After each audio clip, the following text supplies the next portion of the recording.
with Alert Day coverage now. This is Wave News. Well, drivers dealing with some intense fog this morning as they try to make it to their holiday destinations before Christmas. We're watching road conditions and even flight departures at the airport because, that fog, you're definitely going to want to slow down for that as you're heading out on this Christmas Eve. Yeah, you want to make sure that you're as safe as possible. You're using the low beams as you're heading out. And keep in mind, this is not an all-day situation, thankfully. So if maybe you're traveling later on this afternoon, you are going to see better conditions then. But we do have the dense fog advisory and the alert day, both through 9 a.m. The only county that we have that's not included in the dense fog advisory is Adair County, just because you've had a little bit of that light rain. But you're also seeing still some of that fog for those of you further to the south too. Now we're seeing some gradual improvements in some spots, visibility up to 5 miles towards Bardstown and 6 towards Fort Knox. But for most of us, we're seeing visibility less than half a mile. In fact, near the airport in Louisville, this is not something we see very often. Visibility is down to a quarter of a mile. So please take it slow as you're heading out. The storm tracker out and about, as you just saw, you're seeing some of that fog. A lot of this, thankfully, as you get closer to downtown Louisville, is pretty elevated, but you still want to make sure that you're being weather aware as you're heading out. The light rain that we were watching for those of you further to the south has faded, but the clouds are still holding on for you. We do see that mix of sun and clouds showing up towards lunch. So yes, we do get some sunshine today before we add back in those clouds for later on this afternoon and eventually some rain for later on this evening. Rob. Tawana, thanks so much at 7:01 and good morning to you. If you're heading out this morning, maybe to do some last minute shopping or heading to grandma's house to make that road trip for Christmas Day, you may want to give yourself a little extra time, as Tawana was saying. I want you to take a look at this. This is 841 near the Lewis and Clark Bridge. I was hoping to have better results for you at this time in the morning, but it's still so patchy and dense fog out there. You're going to want to watch your speed, certainly as you head across the interstates or roadways, especially throughout the outlying metro areas. And also, a good point, though, to let you know of, always make sure to keep the low beams on and watch your space between you and the other vehicles around you. Again, no crashes to report at this hour. We hope it keeps that way. We'll keep you posted throughout the day. Back to you. Thank you, Rob. And looking at the skies now, the live look at the schedule at Louisville Muhammad Ali International Airport. It looks like mostly everything is on time, maybe one delay up at the top there, but we have one cancellation. That was a Spirit flight to Fort Lauderdale that was supposed to depart at 5 o'clock. Hopefully everyone was able to get on a different flight. And it looks like only a minor delay on that Detroit Delta flight right there. So make sure you are checking with your airline before you head to the airport. They say you should get there at least 2 hours before your scheduled departure. AAA estimates a record-setting 122.4 million Americans will travel at least 50 miles from home this holiday season. An Indiana man is back home this morning, cleared of charges and not facing a criminal trial. A grand jury said they will not indict Jacob Bard for a deadly shooting at Kentucky State University. Bard's charges were dropped just hours after he posted bond on Tuesday. Bard was accused of killing 19-year-old Dejon Darrell Fox Jr. on December 9th and injuring another student. Bard claimed self-defense and says he and his son were attacked by a group of 30 people before the shooting. The grand jury found no probable cause to indict Bard on murder and assault charges. What we believe really made a difference was the video that captured the altercation, because it gives a very, very clear look that this was an act in self-defense. Officials say the investigation isn't over yet. They say additional charges could be brought against other people in the case. Bard's $100,000 bond will be refunded. Today, Louisville Metro Police will honor the life and legacy of Detective Deidre Mangadote 7 years after she was killed. Mangadote was pulling over a vehicle near the Belvedere when a Metro Sewer District truck slammed into her. Her car caught fire and she was killed when she couldn't get out. Mangadote was 32 years old and worked for LMPD for 7.5 years. A memorial service to honor her is set for 10 a.m. at LMPD's 2nd Division office. We're learning more about a man accused of a crime spree that led to a police shooting last week. Police say 36-year-old Winthrop Taylor stole multiple cars at gunpoint over the course of a few hours last Thursday. One of the carjackings led to a confrontation with LMPD officers who were already in the middle of an unrelated traffic stop on Bardstown Road. At that time, officers say Taylor fired at the alleged victim he was chasing and officers. Taylor was arrested later Friday morning after another suspected carjacking led officers to an apartment complex. LMPD says that's where Taylor tried to hide in a crawl space, so police sent in their K-9 unit. During that apprehension, Mr. Winthrop is able to toss bricks and rocks at the canine, injuring that canine. He also is able to cut the water lines of the apartment complex, causing that crawl space to flood. In doing that, he takes the canine who is trying to apprehend him and puts the canine's head under the water, tries to drown the dog in the apprehension. Our officers are able to intervene and intercept that and are able to pull that canine to safety and make the arrest of Mr. Winthrop. Body camera footage of the shooting should be released next week.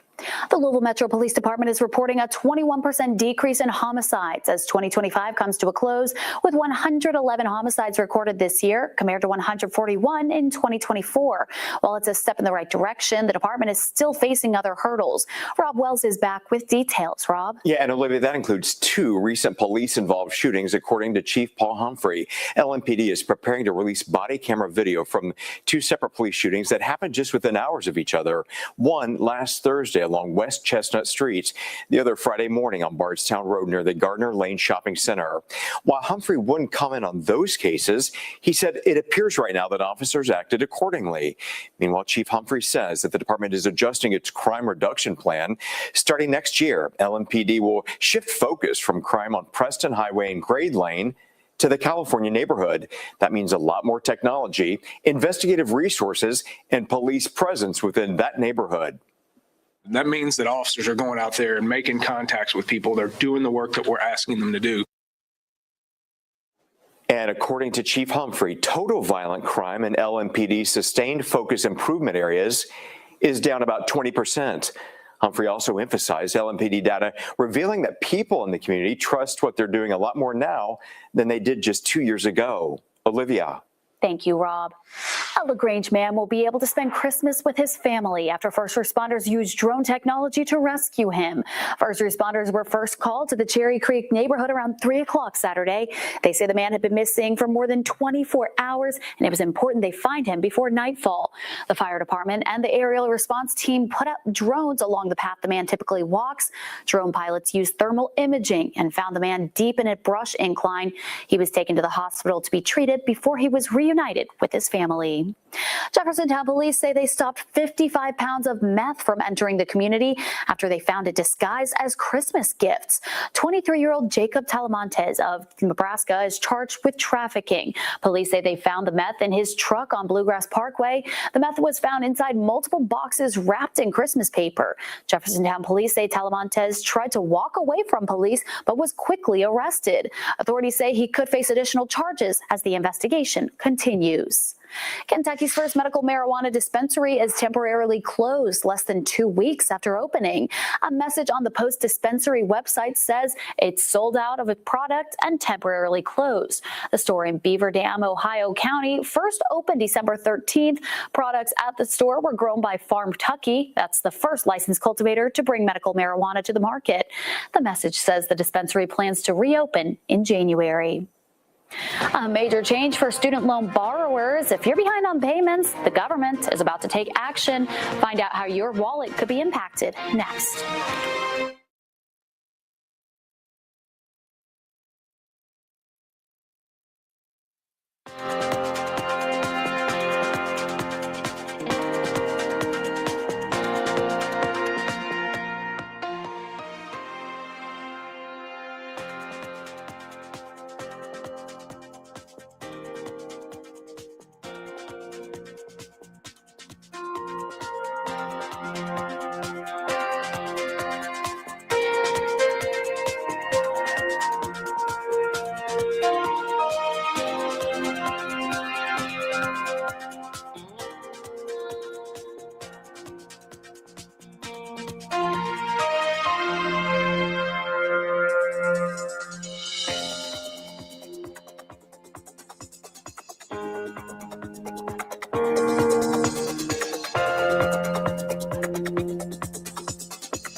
If you're buying any last-minute Christmas gifts, or maybe you have to do some grocery shopping, maybe you can pick up a Powerball ticket while you're at it. Tonight's jackpot drawing is at $1.7 billion. A winning ticket would be worth $781 million before taxes if the winner decides to take the payment all at once. A Powerball spokesperson says the holiday isn't expected to impact the drawing process, so you could be a billionaire by tonight. Powerball says the jackpot has only been won on Christmas Eve once in the game's history, though, and tonight's drawing is at 11 o'clock. So get those tickets, or again, good last-minute Christmas present there. Oh, for sure. What would you get if you had that much money? I would go on vacation. That's what I would do. What about you? I would probably pay off all of my debts, and then Okay, that's a good one. Student loans got to go first, and then probably buy a house. Well, I brought up the debate. If you buy someone a lottery ticket for Christmas and they win with that lottery ticket, Give them 10%. that's a good one. Okay, Give that's a them good 10%. one. So you'd say thank you in that way. I don't know who's saying thank you to Mother Nature this morning, though, because Not we are me. dealing with a lot of that fog to start off the day. So this is the shot from our camera in downtown Louisville. And usually you're able to see Spaghetti Junction. Not today, though. That fog certainly impactful out there. A lot of this is elevated, so it's not quite at the ground, but it can still be impactful as you're heading out. The dense fog advisory is for the majority of our region, with the exception of Adair County, until 9 a.m. Eastern time. We're seeing that fog really dropping visibilities in so many spots. Visibility down to a quarter of a mile towards the airport in Louisville, for those of you in Paoli, towards E-Town and Campbellsville, all seeing that dense fog. And the reason that we had this is because we saw clouds clearing, for those of you further to the north of that front that is now sitting just to our south. But some clouds still holding on in areas further to the south and parts of Grayson County towards Adair County. That is why the fog isn't as dense in your area. Now, this same warm front will gradually lift to the north and northeast as the day goes along, and it will be the key to warmer weather for your Christmas day and some small rain chances for tomorrow as well. Your temperature is sitting in the 50s further to the south because you're closer to that front, and 30s further to the north because you were able to see those clearing skies. So that's why it's 36 degrees right now in North Vernon, but 55 in Columbia. Yeah, it's definitely one of those mornings. As we head over the next 12 hours, we will return to the upper 50s and low 60s for afternoon highs in most spots. Some of you further to the south can easily get it into the mid 60s just because you're already on the warmer side. We'll watch for that fog mixing out through around the 9-10 o'clock time frame. Once you get past that point, we'll see a mix of sun and clouds towards lunch. So this afternoon looking pretty good to start, but then as the afternoon wears on, here comes more of those clouds, and eventually a little bit of light rain for later on this evening. Some of that light rain and drizzle will stay with us through the overnight hours into early tomorrow because of that warm front that I mentioned gradually lifting to the northeast. So for tomorrow, things looking dreary and warm with highs in the mid 60s for most of us, and we'll keep those light rain chances through the morning, in the portions of the afternoon, and the evening on your Thursday. It's important to note, though, that any rain we see between today and tomorrow will be relatively light, and we'll get less than a quarter of an inch of rainfall with this. Now we'll add on about another 1/10 of an inch of rain for your Friday. Saturday looking quiet as we stay in the 60s for highs. Sunday is when a front moves through. This looks to push in a little bit later, so that's why we're able to warm up a little bit more ahead of that front. But by your Sunday night, the rain pushing out of our area, the colder air racing in, and we'll keep things on the chilly side through most of next week. And we'll even be dealing with lows as we head into next week in the teens and low 20s. So if you put that winter coat away, find it. You're going to need it. Yeah, that would have been silly to put it away this early into winter. Thanks, Tawana. Well, happening right now, Santa is on his journey to deliver presents to children across the world. The North American Aerospace Defense Command, or NORAD, is tracking his progress. And right now, it looks like he's in New Zealand. He's already delivered more than 425 million presents. So you can keep track of Santa's sleigh by going to NORADSantaTracker.org, or you can call 877-446-6723 to talk directly to a Santa tracker. The Trump administration is set to go after student loan borrowers in default. An education department official says the government will start garnishing wages of people who have not made a student loan payment in the last 270 days. First notices will go out to those in default during the first week in January. In April, the education department said more than 5 million borrowers were in default and nearly 4 million more were delinquent. That means they hadn't made a payment in more than 90 days. Some Medicare recipients may soon have access to weight loss drugs under a new voluntary program. Medicare is currently banned by law from covering weight loss medicines. The Trump administration and the previous Biden administration argued these drugs are necessary to combat chronic obesity. The agency that oversees Medicare and Medicaid will work to negotiate lower prices with the weight loss drug makers. It's expected eligible beneficiaries will only have to pay $50 a month for the drugs. Medicare recipients should be able to access the weight loss drugs by July, though people enrolled in Part D plans won't have access until January of 2027. This morning, first responders are digging through the wreckage after an explosion at a Pennsylvania nursing home. At least 2 people were killed in the blast near Philadelphia. John Lawrence has more on the search for the missing. I was asleep and the whole house shook. It was crazy. I could not believe that. A fire and explosion erupted in the Bristol Health and Rehab Center near Philadelphia Tuesday afternoon. At least 2 deaths are confirmed. Pennsylvania Governor Josh Shapiro says firefighters, rescue crews, and bystanders were helping get the nursing home residents to safety. I want to say that in the immediate moments after the explosion, you saw what real heroism is all about. Authorities in Bristol Township are investigating a possible gas leak as the cause. I'm hurt. This is my neighborhood. So I feel like they are my family. It sucks. And it's right near Christmas time too. Some from the nursing home are still unaccounted for. There are fire and technical rescue personnel in the collapse right now, digging by hand, using sonar. We've used dogs down there to help us with our search. We are not ready to claim this as a recovery yet. I'm John Lawrence reporting.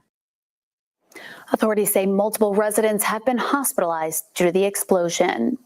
A South Central Kentucky family is celebrating after a federal law passed last week honors their fallen family member. The Chief Herbert D. Proffitt Act became law last week. Proffitt was a Kentucky police chief who was killed years after retirement by a criminal he had arrested decades earlier.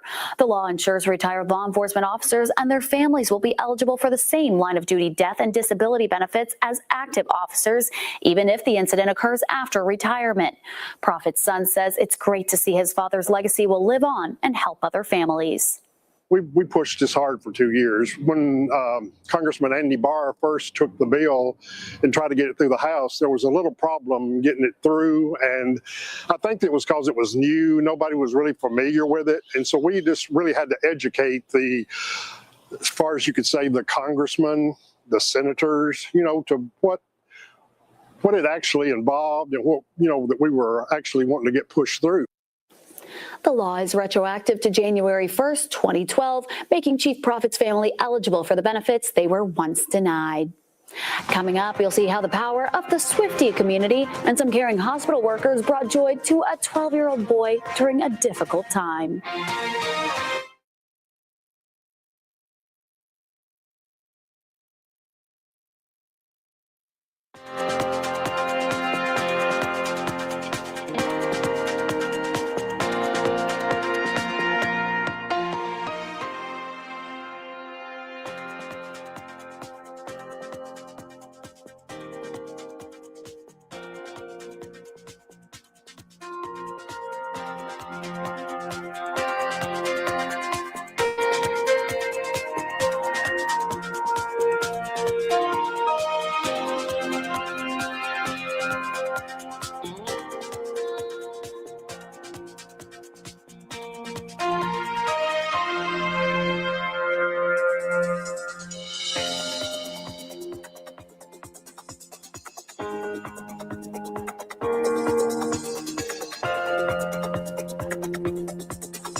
As kids get ready to open their toys from Santa, Norton Children's is asking parents to make sure they're protecting kids from potentially dangerous batteries.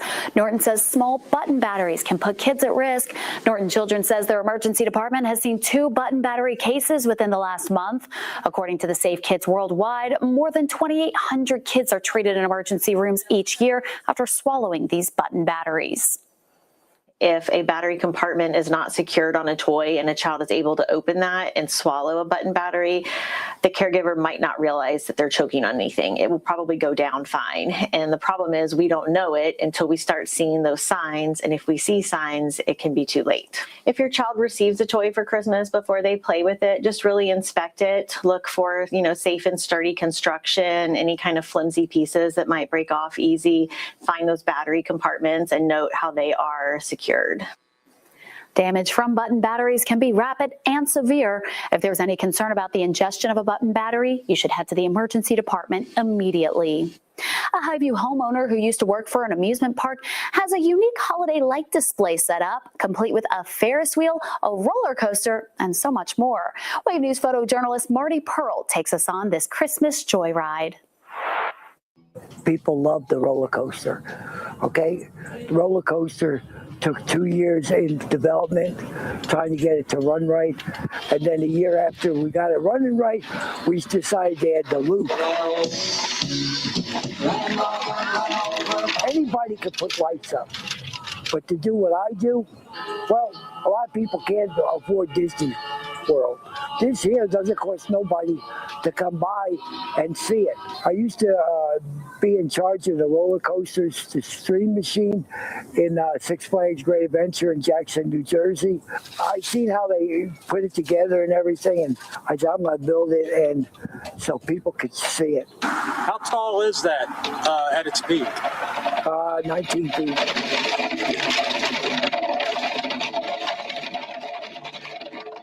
My yard was a little bigger. I probably had some corkscrews in it. That is so much fun. Well, how about this? Swifties united for 12-year-old Henry Hinson, a little boy who had to make an unexpected trip to Riley Children's Hospital in Indianapolis just as the pop star's documentary series was about to be released. He planned on watching the Taylor Swift series at home, but that hospital trip derailed those plans. So hospital staff got together to give him the next best thing, a Taylor Swift-themed party all day long in his hospital room. His name was Henry, came to Raleigh being trendy and friendly.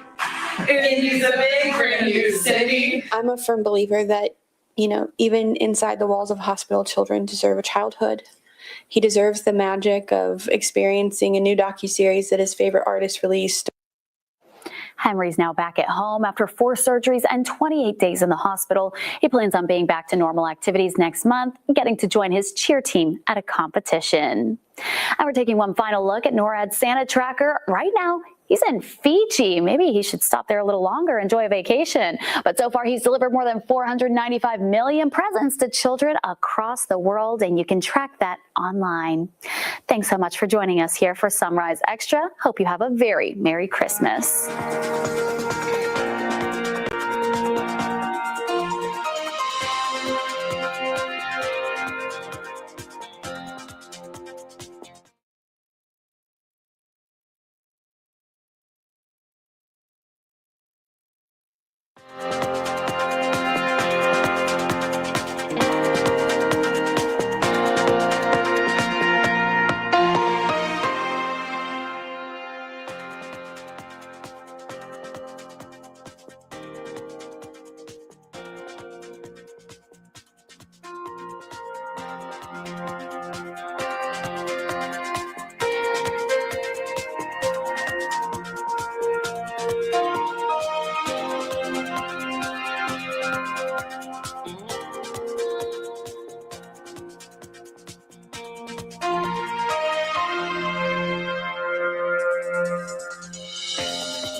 This Wave News update is sponsored by Oxmoor Auto Group.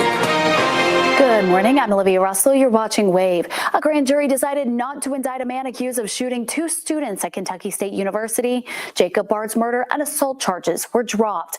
Bard was accused of killing 19-year-old DeJohn Darrell Fox Jr. on December 9th and injuring another student. Bard claims self-defense and says he and his son were attacked by a group of people before the shooting. The grand jury found no probable cause to indict Bard. Officials say the investigation isn't over yet and additional charges could be brought against other people in the case. Here's Tawana taking a look at your Christmas Eve forecast. And what we're seeing right now, improvements in some areas with that fog this morning. So we can actually kind of see Spaghetti Junction now, which is much better than what we were dealing with just 20 minutes ago. But the dense fog advisory is still in place for most of the region. It goes until 9 a.m. as we're watching visibility in many spots less than half a mile. But we have seen improvements, including near the airport in Louisville, where visibility is now up to a mile. So that's certainly better than what we started off the day with. Your temperatures in the 30s, further to the north, 50s, further to the south, all because of that front that is hovering to our south. We get into the afternoon, we're going to climb into the upper 50s and low 60s. Then with a mix of sun and clouds through lunch, and then increasing clouds for the afternoon. Light rain chances for later on tonight into early tomorrow morning. And of course, we're going to keep an eye on some of those light rain chances lingering into portions of Christmas Day and also into Friday as well. Rob. All right, Tawana, thanks so much. At 7:28, I was hoping to give you a little bit better news this morning. It is still patchy fog out there, as Tawana was saying. The good part is it's lighter traffic on the roadways. No major problems right now. This is a live look at 841 near the Lewis and Clark Bridge. So it is kind of soupy out there. A lot of traffic to really want to watch out for if you are heading out this morning to run some last errands. Make it a great morning. We'll see you in 25 minutes.